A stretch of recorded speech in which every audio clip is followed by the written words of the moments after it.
Welcome in to another video in my series where I'm going through and testing all of the weapons inside of Modern Warfare 3 to see how viable these weapons are for us to be using inside of our Zombies game mode. This is going to include the aftermarket parts, the aftermarket conversion kits, as well as the MW2 weapons. So if you like everything Call of Duty Zombies, make sure you are subscribed with those bell notifications turned on so you're not going to miss out any future uploads for myself. As well, down below in the description you will find the link for my streams. I stream on Mondays and Thursdays, 6 p.m. Pacific, 9 p.m. Eastern Standard Time, and I stream a ton of custom zombies and other zombie related games and generally have a blast over there while doing it, and would truly love to see all of you come and hang out. Now before I dive into today's video, I just want to say another massive thank you to all of the support on the channel recently. It has been truly unbelievable to see. We have recently crossed 500,000 views. That's right, 500,000 views on the channel. I am blown away by the support from each and every one of you. Thank you so very much from the bottom of my heart. Now today we're going to dive into an assault rifle from MW3 that is one I have just hardly used at all inside of this game. I thought I would give it a shot and see how well it performs inside of our Zombies game mode, and I was pleasantly surprised. So in today's video, we're going to take a look and review the assault rifle, the SVA-545 from MW3. We're going to be taking that through all three tiers, taking on bounty contracts all the way through. So by the end of today's video, you should have a really good feel for how this assault rifle performs inside of our Zombies game mode. And by the end of the video, you should have a really good feel on whether or not this weapon is going to be a viable option for you to be using inside of your Modern Warfare 3 Zombies game mode. So without further ado, let's get to the SVA-545 review video today.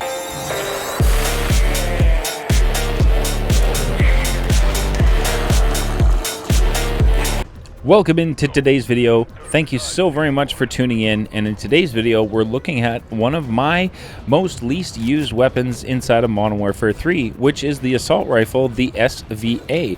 So we're going to have a look at this one today, and I've got a blueprint on there and a camo that I think looks absolutely amazing. As the camo when I got in game right here was not what it was looking like in the firing range, and I think it looks way better when I loaded in. I was super stoked and kind of confused to see what happened to the camo, but I think it looks really good. Now when I spawn in and do my weapon testing videos here, I like to spawn in and put all of my perks on with no additions to the weapon whatsoever. So no pack-a-punch, no tools, and no ammo mods. As a mouse and keyboard player, I do run Deadshot Daiquiri every single match, as I like the extra critical damage that it does provide. So here we are, we grabbed our first bounty contract of the day inside of tier 1, and we are taking this on at the base weapon rarity, so no additions. We're white rarity, we have no ammo mods, and we have no pack-a-punch at all on this assault rifle. And I was impressed. Like, this is a weapon I just simply had not used much inside of this Zombies game mode or MW3 in general.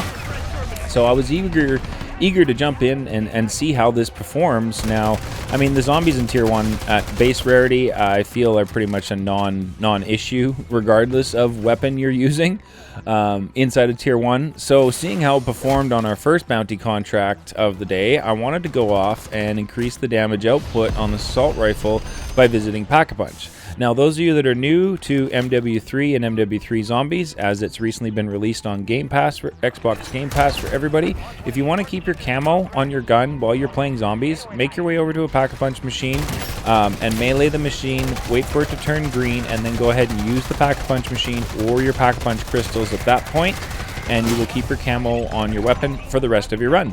So here was our second bounty contract of the day, and you can see just how easy that was to deal with. Our second bounty inside of tier 1 being only pack-a-punched on this assault rifle. I was thoroughly impressed with the damage output increase just by visiting Pack-a-Punch. So seeing how well that bounty did, it was time to throw on my legendary tool and Shatterblast and go grab our final bounty contract of the day inside of tier 1. Now we're going to be taking this bounty on right now at Pack 1 Legendary with an ammo mod Shatterblast inside of tier 1, and I would expect this to just be like the easiest insta-delete bounty contract we've seen, and I was not disappointed at all. So seeing how well that final bounty contract performs inside of tier 1 with this assault rifle, I made a beeline in towards tier 2 and keeping the weapon at the damage output that it currently was at, as I did not want to increase it, but I did want to take on a health increased bounty contract inside of tier 2 this time, with the same damage output we had on our last bounty contract inside of tier 1. And you can see the critical shots that we were hitting on our Mimic are definitely doing substantial damage. And having no plates sometimes will result in these happening, which is rather annoying as it happened to me. I think it was because the Disciple was healing off of me at the same time that the Mimic swiped me, and I had no plate, so I took it down right there. But like I always say, like in life, no big deal. Get yourself up, brush yourself off, and get back in the fight. That's just how we do things and how life works. So make sure you guys are always getting back up and dust yourself off. It's no big deal. Get back in the fight. So we finished off that Mimic bounty contract inside of tier 2 without much struggle, aside from taking a silly down. But it definitely wasn't one where I felt like I wasn't dishing enough damage and I wasn't going to be able to eliminate our bounty inside of tier 2. Being only pack 1 on this assault rifles, that was definitely a good sign. Got amazing loot out of our bounty contract there, which was a PAP 2 crystal. Now, I was about to equip that PAP 2 crystal, but I thought about it for a second. I figured, you know what, let's exfil with that. So I have it in my stash, and we'll go visit the Pack-a-Punch 2 machine and increase the damage output on this assault rifle one more time. So now we're pack 2 legendary with an ammo mod. So at this point, I wanted to grab our last bounty contract inside of tier 2 and see how the damage output is on this assault rifle taking on a bounty now that we are PAP 2 legendary and we're inside of tier 2. We got a Disciple, and I don't like Disciples, but this assault rifle surprised the heck out of me with just the sheer ease I was able to melt this Disciple's health bar inside of tier 2. Literally no struggle at all. I just stood and shot and got rid of our bounty inside of tier 2. That to me is definitely a viable option on a weapon. Super awesome to see. At that point, I was like, okay, so now we need to go straight to tier 3. I am very intrigued on seeing what this weapon can do in the high threat zone. So it's off to go visit the Wonder Fuzz machine before I venture into tier 3 and see how this weapon performs to purchase the rest of our perks, as I like to run inside of tier 3 with all of my perks. So that is definitely the first stop I always do when I head to tier 3 is to the perk machine. And then if you've been following along in my videos, I like to book it over here to this ritual site to see if I can replenish the PAP 3 crystal and the legendary tool I bring in for each video. And lo and behold, this ritual was still here. So I was super excited to take advantage of that and get some more loot into my stash at the end of this match. So that's how you go ahead and activate the rituals inside of tier 3. You find your triangle, you look around for the 3 symbols to shoot. Once you shoot them, they go from purple to, I believe it's yellow gold, and then they are active. You come over to your triangle, and you want to look at the triangle to make it into the shape of a triangle, and that'll activate it right there. And then the zombies in the area will get this purple aura or gas or effect on them, and those are the zombies that you need to kill to fill up your soul box. Now, this was a good opportunity to do, number 1, this ritual and increase my stash and what I have in my stash, which was awesome. This is also an amazing opportunity to show you guys just how viable this assault rifle is to be using inside of tier 3, being only Pack-a-Punch tier 2 and legendary with an ammo mod. We definitely didn't have much of a struggle dealing with anything coming at us, which is awesome to see. We have an HVT on the way here. We have a Mangler coming at us, and it definitely wasn't much of an issue to deal with the HVT being Pack-a-Punch level 2 inside of tier 3. So like, I was really excited. This weapon is performing extremely well. We're under Pack-a-Punch for tier 3. Typically I like to be inside of tier 3 at PAP 3 so that I'm dishing out the most damage that I possibly can. But with this weapon performing as well as it was, I was feeling confident to run this inside of tier 2. And knowing that our first ritual was complete, I wanted to go and see if our second one was here and if I could possibly grab the loot from that one to help replenish my stash. So again, we found the triangle, shot the 3 symbols to activate our ritual, and then you make it over to this building, and it's on the roof is where you're actually going to find your soul box to get started to complete this ritual. At this point, I was really excited. There's 21 minutes left to go in the match. I'd seen players in tier 3 earlier in the run, and when I got in here, there was no players. So to be able to find 2 of the 3 rituals taken on my run, I was feeling pretty lucky. These are usually gone for me within the first 5 minutes of a match as people rush in here to go ahead and grab the loot. So to see them here and available for me to grab was definitely something I was going to take advantage of for sure. So we had to move away a little bit.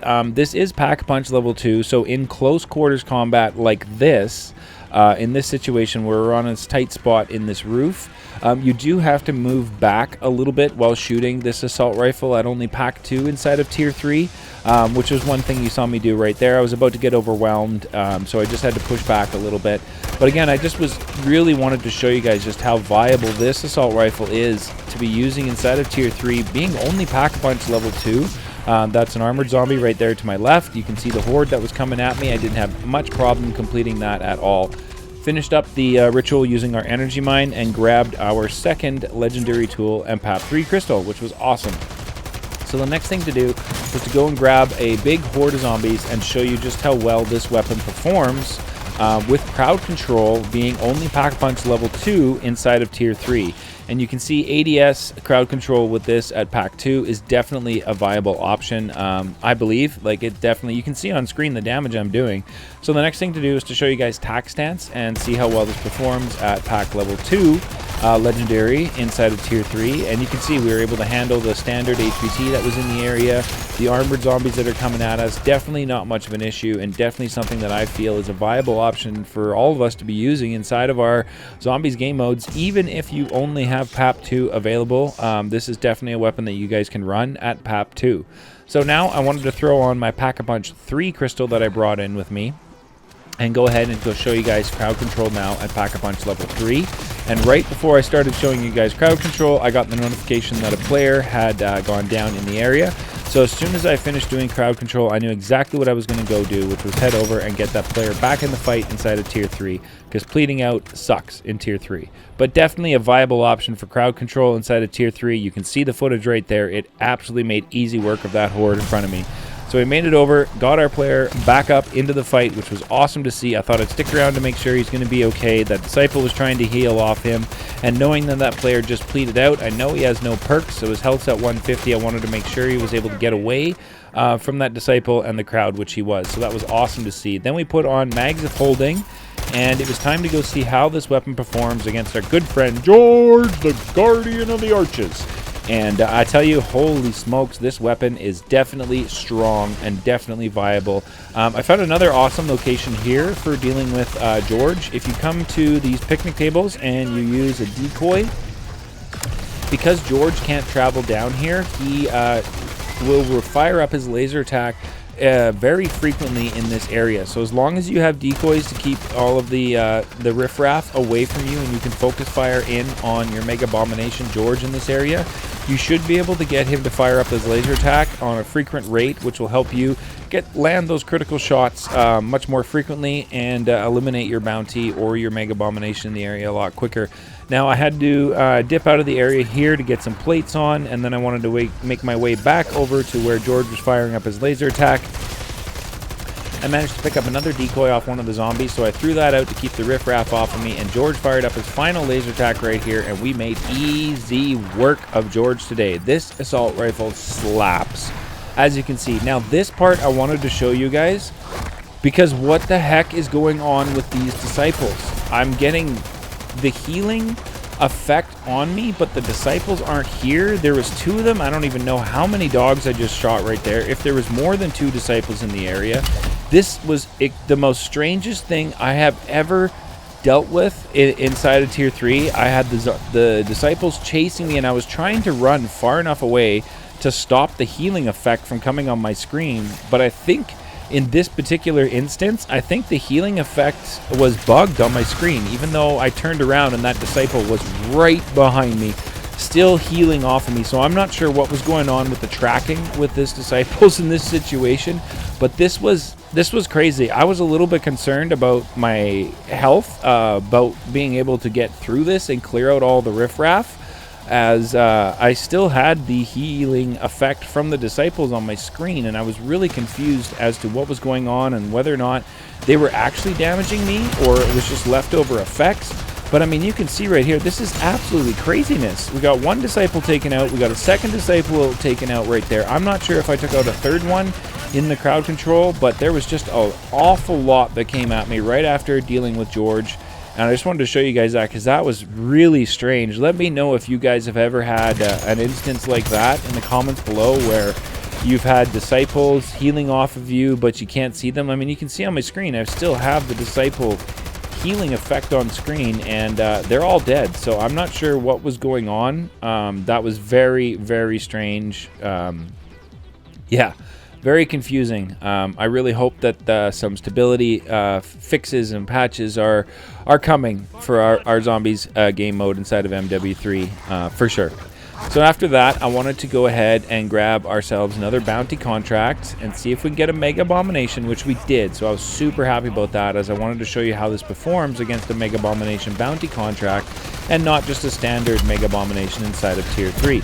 So we went and picked up our bounty contract here, which is the Mega Abomination.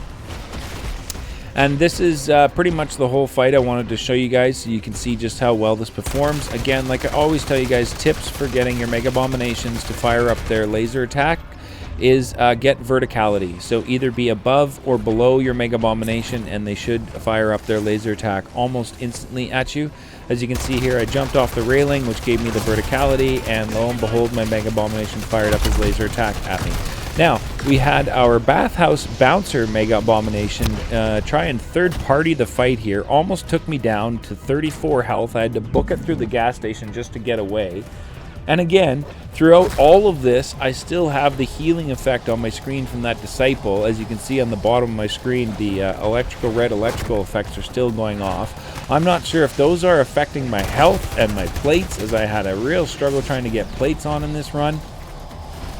Definitely an interesting run for me today inside of our Zombies game mode.